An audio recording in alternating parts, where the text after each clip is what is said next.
ஹாய்ல friends நம்ம என்ன பார்க்க போறோம் அப்படின்னா புது எஸ்எம்எம் பேனல் தான் ஃப்ரெண்ட்ஸ் ஓகேவா இது பார்த்தீங்க அப்படின்னா புது எஸ்எம் பேனல் தீம் உங்களுக்கு பழைய எஸ்எம் பேனல் எப்படி ஒர்க் ஆகும்னு தெரிஞ்சிருக்கும் இது வந்து புதுசாக வந்து எந்த ஒரு லாகின் தேவையில்ல எந்த ஒரு யூசர் வந்து அக்கௌண்ட் கிரியேட் பண்ண தேவையில்ல வந்து அக்கௌண்ட் கிரியேட் பண்ணி உள்ள போகணும்னு அவசியமே கிடையாது நீங்கள் டேரெக்டாக விசிட் பண்ணீங்க அப்படின்னா உங்களுக்கு இந்த பேஜ் தான் ஷோ ஆகும் ஓகேவா ஷோ பண்ணி நீங்கள் வியூ பிளான் கொடுத்தீங்க அப்படின்னா நீங்கள் சர்வீஸ் ஆட் பண்ண சர்வீஸ் எல்லாமே இங்கே கேட்டகரிஸாக உங்களுக்கு வந்து இங்கே ஷோ ஆகும் ப்ளஸ் வந்து மீதி இருக்கிற கேட்டகரிலாம் இங்கே வந்து பேக் ஷோ ஆகும் அதை கிளிக் பண்ணால் டேரெக்டாக அதுக்கு மூவ் ஆன் ஆகிடும் ஓகேவா இப்போ நம்ம கிளிக் பண்ணிட்டு டேரெக்டாக இங்கே வந்து அமௌண்ட்டை செலக்ட் பண்ணிட்டு உங்களுக்கு வந்து என்டர் யூஆர் நம்பர் இங்கே என்ன யூஆரில் கொடுத்தீங்க அப்படின்னா டேரெக்டாக வந்து பேமெண்ட் பேஜுக்கு போயிடும் ஓகே அவங்க கேட்வே ஆட் பண்ணி இந்த பேமெண்ட் பேஜுக்கு போயிடும் நீங்கள் பே பண்ணீங்க அப்படின்னா ஆட்டோமேட்டிக்காக வந்து பேமெண்ட் சக்ஸஸ் ஆகி உங்களுக்கு வந்து ஆர்டர் போயிடும் ஆர்டர் வந்து கம்ப்ளீட் ஆகிடும் இங்கே வந்து பாருங்கள் ஆர்டர் ஸ்டோர் ஆகிடும் நீங்கள் எந்த ஒரு அக்கௌண்ட் கிரியேட் பண்ண தேவையில்ல எந்த ஒரு அக்கௌண்ட் நீங்கள் லாகின் பண்ணி ஒரு யூசர் நேம் பாஸ்வேர்ட் கிரியேட் பண்ணி வைக்கணும் அவசியமே கிடையாது உங்களுக்கு டேரெக்டாக இங்கே வந்து நீங்கள் ப்ளேஸ் பண்ண ஆர்டர் எல்லாமே இங்கே ஷோ ஆகும் இங்கே பாருங்கள் இது எந்த ஒரு அக்கௌண்ட் நான் கிரியேட் பண்ண ஆப்ஷன் கூட இதில் எதுவுமே கிடையாது ஃபுல் அண்ட் ஃபுல்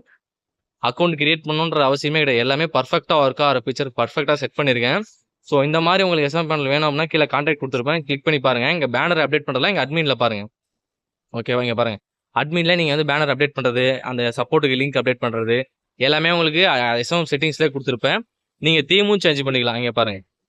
நம்ம வந்து தீமும் இருக்குது 3 தீம் யூஸ் பண்ணிடுறேன் இப்போ நம்ம யூஸ் பண்ணுற தீம் பார்த்தீங்கன்னா க்ரீன் ராக் தீம்னு சொல்லி யூஸ் பண்ணிட்டு இருக்கோம் க்ரீன் ராக் இந்த தீம் தான் யூஸ் பண்ணுறோம் ஸோ உங்களுக்கு இந்த தீம் இந்த மாதிரி உங்களுக்கு வேணும் அப்படின்னா பாருங்கள் இது வந்து அக்கௌண்ட் வந்து சேம் உங்களுக்கு சேம் எஸ்எம்என்ல 2 ஆப்ஷனாக ஒர்க் ஆகும் ஒன்று பார்த்தீங்கன்னா அக்கௌண்ட் லாகின் பண்ணி யூஸ் பண்ணுறது தான் இப்போ வேறு எக்ஸாம்பிளுக்கு இப்போ காட்டுறேன் பாருங்கள் இப்போ நான் அந்த தீம் ஆக்டிவேட் பண்ணுறேன்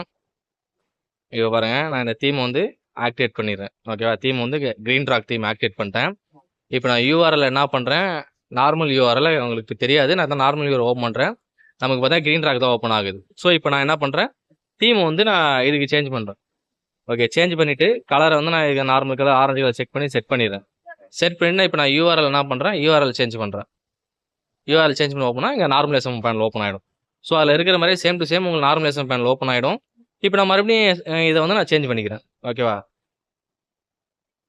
தீம் ஆக்டிவேட் பண்ணுறேன் ஓகேவா தீம் ஆக்டிவேட் பண்ணி அப்படின்னா இங்கே பாருங்கள் நான் ரீஃப்ரெஷ் பண்ணுறேன் ரீஃப்ரெஷ் பண்ணால் இங்கே பார்த்தீங்களா ரீஃப்ரெஷ் பண்ணோடனே உங்களுக்கு பாருங்கள் இந்த பேஜ் ஓப்பன் ஆகிடும் ஸோ தீம் மட்டும் தான் வேறு ஆனால் பட் இது ஃபீச்சர் பார்த்தீங்கன்னா அக்கௌண்ட் லாகின் இல்லாமல் உங்களுக்கு எந்த ஒரு யூசர் நீங்கள் அக்கௌண்ட் கிரியேட் பண்ணணும்னு சொல்லதே தேவையில்ல டேட்டா கிளிக் பண்ணி யூசரை என்டர் பண்ணிவிட்டு உங்களுக்கு பே பண்ணாங்க அப்படின்னா பேமெண்ட் பே பண்ணாங்கன்னா அவங்க ஆர்டர் பிளேஸ் ஆகிடும்